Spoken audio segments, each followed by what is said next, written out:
bonjour et merci de nous rejoindre sur RTV. Aujourd'hui, nous vous proposons de partager notre siège. Et pour ce faire, nous recevons sur notre plateau Aymeric Devazier. Aymeric, bonjour. Bonjour, merci beaucoup de nous avoir sur votre plateau en direct du salon Paris Air Expo. Eh bien, merci à vous de venir répondre à ces quelques questions. Vous êtes cofondateur avec quelques associés de Wingly, qui est une plateforme de coavionnage. Alors, on va voir ce qu'est le coavionnage, mais on va parler de vous-même et de vos associés. Comment est venue l'idée de monter cette plateforme? Alors, on est 3 associés dans Wingly, 2 ingénieurs français et un web développeur allemand. Oui. Donc Bertrand Joab Cornu, premier associé qui vient de Supaéro, qui est ingénieur aéronautique. Oui. Donc il a toujours vu ses amis qui passaient leur licence et qui cherchaient des personnes avec qui partager les frais, avec qui voler. Et il s'est toujours dit ça serait bien, on pourrait matérialiser ça et faciliter cette pratique. Et ensuite il a fini ses études par un master d'entrepreneuriat à Polytechnique où on s'est tous les deux rencontrés. Oui. Et à partir de là, on s'est dit, c'est une idée qu'on avait tous les deux. Et on a rencontré alors Lars Klein, qui est le 3e fondateur, qui est lui allemand, qui avait aussi cette idée, qui provenait plus lui du côté. Il avait vu, il y avait des sites comme Airbnb, le partage de maisons, le partage de voitures, qui voyait le jour un peu partout. Et il s'est dit, l'aviation légère, c'est un milieu qu'il aimait bien. Et il s'est dit, il y a un vide, il y a quelque chose à faire. Voilà. Alors le coavionnage, qu'est-ce que c'est? Donnez-nous-en la définition. Alors le principe du coavionnage, c'est de mettre en relation des pilotes privés avec des passagers pour qu'ils partagent les frais du vol. Donc dans le fonctionnement, ça peut ressembler à tous ces sites de partage, toutes les économies collaboratives. Et alors nous, c'est très axé loisir, c'est-à-dire que les vols qui sont réalisés sont vraiment dans l'esprit de l'aviation légère, c'est-à-dire des vols, soit des vols, des balades touristiques, retour au même point de départ pour voir une région vue du ciel, ou alors aussi des allers-retours sur une journée, partir sur une île le matin, revenir le soir, partir sur le week-end. Donc vraiment des vols axés loisirs touristiques. D'accord. Alors dans les cockpits, donc on va retrouver un pilote bien évidemment qui partage son ou ses sièges. On va avoir plus des passionnés d'aéronautique, ou alors ça peut être un passager lambda qui ne connaît pas forcément le milieu de l'aéronautique. Quelle est un petit peu la cible et on va retrouver quel type de profil? Alors tout est vraiment possible. Donc comme vous le dites, il y a bien sûr le pilote. Et ensuite, selon l'avion qu'il utilise, il peut y avoir de 1 à 5 places disponibles dans l'avion qu'il a le droit de partager. Et on retrouve là vraiment plusieurs types de profils. Donc comme vous le disiez, tout ce qui est passionné d'aéronautique. Oui. Donc là, typiquement pour le salon de Pontoise, on avait des pilotes qui venaient en avion et qui proposaient leur place. Et donc ici, on aurait plus vu dans les réservations des pilotes, soit d'autres pilotes, soit des passionnés qui veulent se rendre au salon. Mais de l'autre côté, on a aussi beaucoup de clientèle qui c'est plus famille ou jeunes amis qui ont envie de découvrir l'aviation. Et finalement, c'est un moyen facile pour eux d'accéder à ce cadre, d'accéder à cette activité qui, de l'extérieur, peut sembler comme un cercle un peu privé. Oui. Mais grâce à l'outil qu'est Internet, on a vraiment une visibilité. On permet un peu de rayonner, de donner un rayonnement plus grand à l'aviation légère et d'ouvrir ce secteur à plus de monde. Et dans les passagers qu'on a eu depuis le début, beaucoup maintenant aussi nous demandent derrière, ça m'a donné envie de passer ma licence, comment ça se passe, comment ça fonctionne. Et donc le but derrière, c'est vraiment de permettre aux pilotes de partager leurs frais, de pouvoir voler à moindre coût et de partager leur passion. Et du côté passager, c'est aussi l'idée de venir augmenter le rayon d'action de l'aviation légère et de donner naissance à des vocations chez des personnes qui n'auraient pas volé s'ils n'avaient pas vu un site comme Wingly ou s'ils n'avaient pas eu accès à l'aviation légère. Donc alors, partager la passion. Alors il y a quand même des idées reçues. En France aujourd'hui, on pense que pour piloter un avion, même un petit avion, un DR400 ou un 172, faut avoir fait maths sup, maths spé, presque l'ENAC. Quand même, quelque part, il y a cette volonté de vouloir démocratiser. Pensez que vous allez pouvoir réussir à travers de votre plateforme, démocratiser, faire passer ce message? C'est vrai que il y a des idées reçues, elles sont fortes à casser. Il y a des idées reçues et c'est vrai que c'est un secteur, c'est différent de la voiture. On ne peut pas comparer l'aviation à la voiture. La formation est différente, que ce soit pour un pilote privé ou pour un pilote commercial. Donc c'est sûr que les pilotes commerciaux ou les pilotes de chasse, tout ce qui est l'aviation, vraiment où on en fait un métier, demandent, comme vous dites, maths sup, maths spé ou des études un peu avancées. Ce qui est de l'aviation privée, le but, et c'est là que la France a été très novatrice et toujours un train d'avance. Ça a été très vite ouvert très tôt à tout le monde, de telle sorte que n'importe qui souhaiterait passer son brevet puisse le passer. On peut le faire, oui. Et donc ça représente une épreuve théorique, mais plus que quelque chose d'embêtant à faire, c'est quelque chose où on apprend beaucoup. Parce qu'avant de voler dans un avion, il y a quand même des choses très spécifiques, la météo, comment on vole en avion. On doit vraiment tout comprendre. C'est pas comme conduire une voiture où on peut conduire la voiture sans savoir comment marche le moteur. Un avion, il faut pas pouvoir identifier une panne en vol. Donc c'est une formation qui est très intéressante et une personne qui veut apprendre à piloter généralement est intéressée par aussi comment vole son avion. Et donc l'aviation légère, finalement, on peut le faire sans forcément avoir fait des études de 10 ans, Ouais, etc. tout à fait. Alors vous, sur votre plateforme Wingly, on connaît, le grand public connaît bien évidemment ces plateformes de covoiturage. Vous, c'est du co-avionnage. Alors, ça se passe comment sur votre plateforme? Le pilote affiche son profil, ses heures de vol, l'avion dans lequel les passagers vont pouvoir voyager. Quelles informations on va retrouver? Alors il y a deux choses très différentes, le côté pilote et le côté passager. Côté pilote, le but c'est d'avoir des informations sur on va dire son passé aéronautique, notamment son nombre d'heures de vol, mais aussi savoir pourquoi il vole. Donc on demande aux pilotes de mettre une sorte de courte biographie qui explique qu'est-ce qui les ont amenés à voler, s'ils sont pilotes professionnels ou juste de loisirs, quels sont le genre de vol qu'ils font.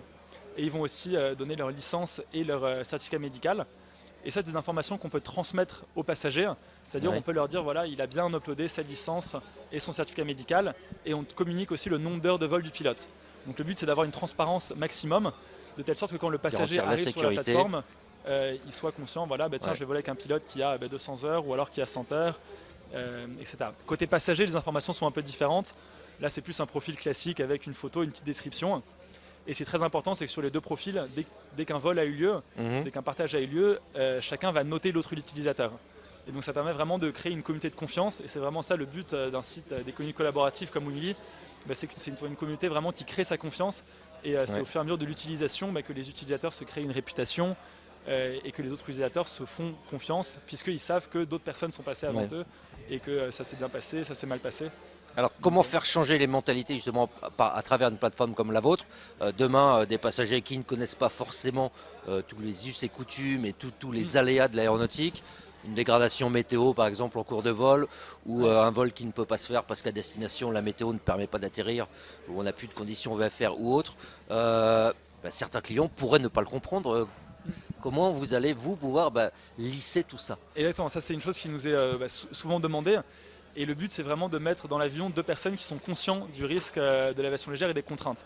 Et donc c'est pour ça qu'aujourd'hui, les sites de co-avionnage viennent même contribuer finalement dans les vols partagés avec des passagers, viennent contribuer à la sécurité, puisqu'on peut, grâce à l'outil qu'est Internet, grâce à l'outil qu'est une plateforme comme Wingly, on peut venir renforcer la connaissance que les personnes ont de l'aviation.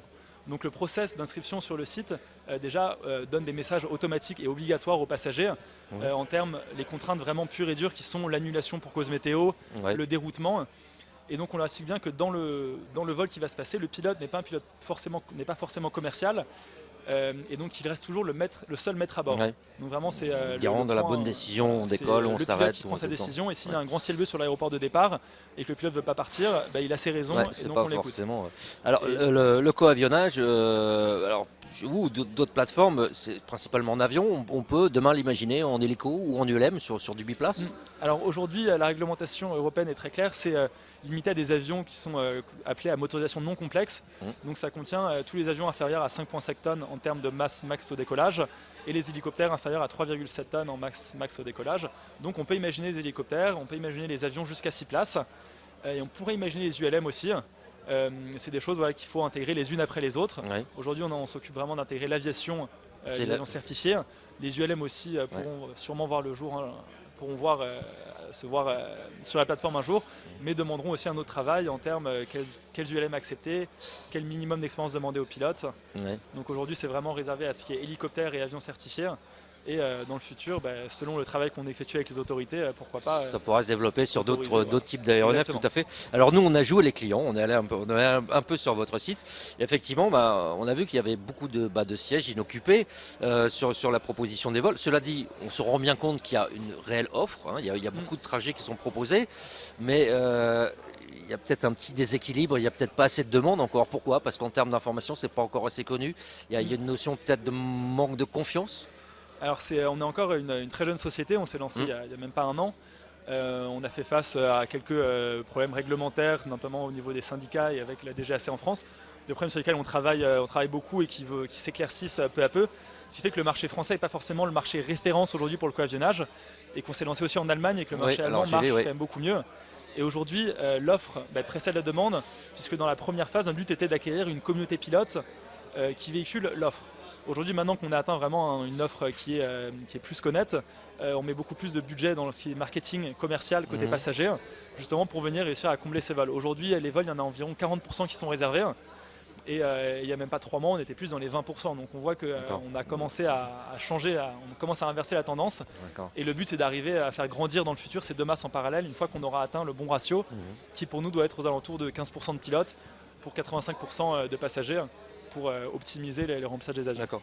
Donc vous développez sur l'Allemagne, vous venez de le dire, donc vous pensez qu'avec le développement, les mentalités sont peut-être plus avancées, plus évoluées, ça pourrait peut-être faire changer un petit peu les mentalités en France au niveau de la DGAC et peut-être justement assouplir les choses. Ouais, aujourd'hui, c'est vrai qu'il faut voir le projet à l'échelle européenne. D'un point de vue marché, pour nous, business, c'est vrai que ça a vocation à être européen, mais aussi d'un point de vue réglementation, aujourd'hui, c'est l'EASA qui va publier la réglementation et après les DGAC locales, les autorités locales qui appliquent la réglementation. Ouais. Oui, parce qu'elle les avait purement et simplement interdites. Enfin, la DGAC a voulu purement et simplement interdire début 2016. Exactement, a voulu l'interdire. Aujourd'hui, c'est pas interdit, mais on travaille avec eux. Et donc c'est à l'échelle européenne que ça va se débloquer. Et avoir un pays comme l'Allemagne qui fonctionne permet de montrer à ses autorités, et à la France notamment, que ça fonctionne bien. Et aujourd'hui, on a un travail qui est très constructif avec la France. C'est pas du tout une confrontation l'un contre l'autre, c'est un travail main dans la main maintenant pour trouver quel est le bon cadre, quel est le cadre qu'il faut mettre en place pour assurer la sécurité des vols dans le coavionnage et ne pas faire de compétition déloyale aux autres secteurs qui pourraient se sentir visés, qui pourraient avoir l'impression qu'on leur fait concurrence qui est déloyale, alors que ce n'est pas le cas. D'accord. Donc vous êtes une jeune start-up, vous allez bientôt fêter vos 1 an. La vision d'entreprise à 2, 3, 5 ans, là, elle est comment là, sur le terme du développement du business? En termes de développement du business, à 2 ans, 3 ans, le but c'est vraiment... si jamais on voulait se projeter dans 3 ans, notre objectif serait de pouvoir regarder le nombre d'heures de vol sur le marché français, sur le marché européen, et voir un nombre d'heures qui, on a une courbe qui est légèrement décroissante en ce moment, et donc voir justement une offre qui a augmenté de 30% et des pilotes qui volent plus, de nombre de licenciés aussi qui augmente aussi bien en France que dans les autres pays, et aussi des pratiques qui changent un peu. Aujourd'hui, les pilotes privés volent beaucoup en local, et l'idée c'est de dire avec le coavionnage, pousser les pilotes à essayer d'aller un peu plus loin et de pas forcément se cantonner autour de pistes et voler plus sur des destinations et vraiment redonner à l'aviation légère le rayonnement dont elle a besoin et l'utilité qu'elle peut faire, qu'elle peut nous donner, qu'elle peut nous procurer. D'accord.